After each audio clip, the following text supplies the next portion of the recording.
So the identity of the Falcon and the Winter Soldier's big bad power broker is yet to be revealed, but have we already secretly seen them? And could Power Broker actually be hiding in plain sight? Let's take a look at who the kingpin of Madripoor could be, shall we? And no, Mephisto is not on this list.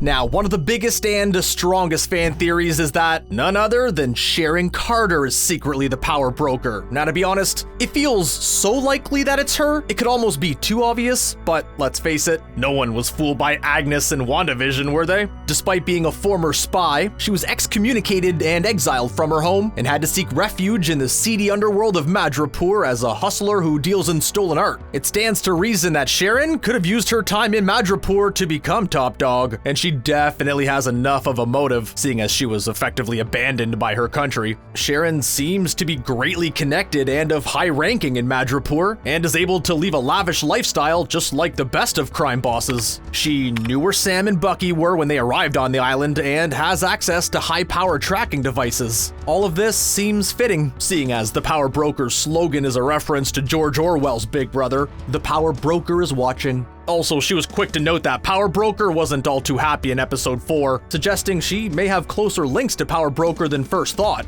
Why she would want to build an army of super soldiers is unclear, but she is definitely a contender to be the Power Broker. But could it have been Zemo all along? Zemo is another who has friends in high criminal places and seems perfectly at home while walking through the streets of Madripoor. Also, seeing as Zemo is an established villain, it would make sense that he is also secretly the power broker. But there are some issues with this theory. Firstly, seeing as he is so anti-superhero, why would he develop a serum to create them? And also, Carly Morgenthau seemed not to recognize him, or at least have a connection after he shot her. Still, it's not too much of a stretch to think that Zemo and his epic dance moves are secretly running Madripoor from the shadows. One of the hottest theories doing the rounds right now, though, is that Isaiah Bradley is in fact the power broker. Like Sharon, Isaiah has reason to be mad at America, seeing how he was treated, and he definitely holds some resentment. This could lead him to hate the idea of nations and patriotism, and make him want to work with the Flag Smashers. Seeing as the super serum is also coursing through his veins, maybe he could have been the catalyst for the serum to be made. Like Zemo, there are still issues with this theory, but it's another one that's hard to completely discount.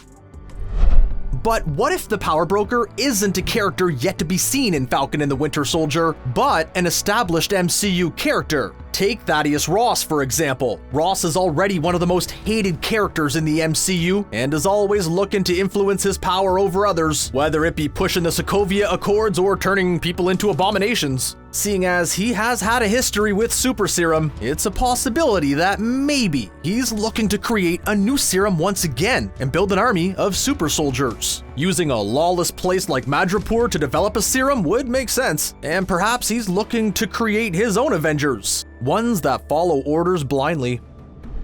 Speaking of the Abomination, could the Power Broker be the man himself, Emil Blonsky? Although he was defeated by the Hulk, he was not killed once and for all, so we know that he's still an available character in the MCU. He has reportedly been linked to the upcoming She-Hulk series, and the serum could act as a bridge between Falcon and the Winter Soldier and She-Hulk. There is no real evidence to suggest Blonsky is the Power Broker, but like Wolverine in the comics, could Blonsky have moved to Madripoor to start a new life?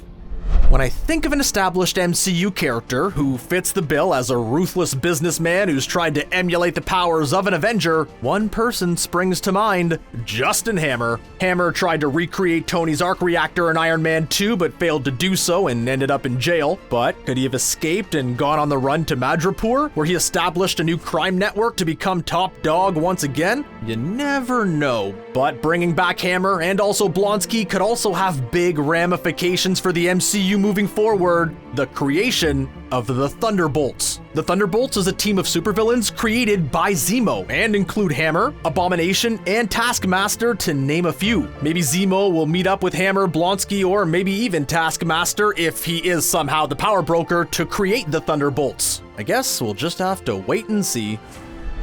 Now, I literally have no evidence for this. It is highly unlikely, and it's just my wishful thinking. But could the Power Broker be the one and only Wilson Fisk? Yes.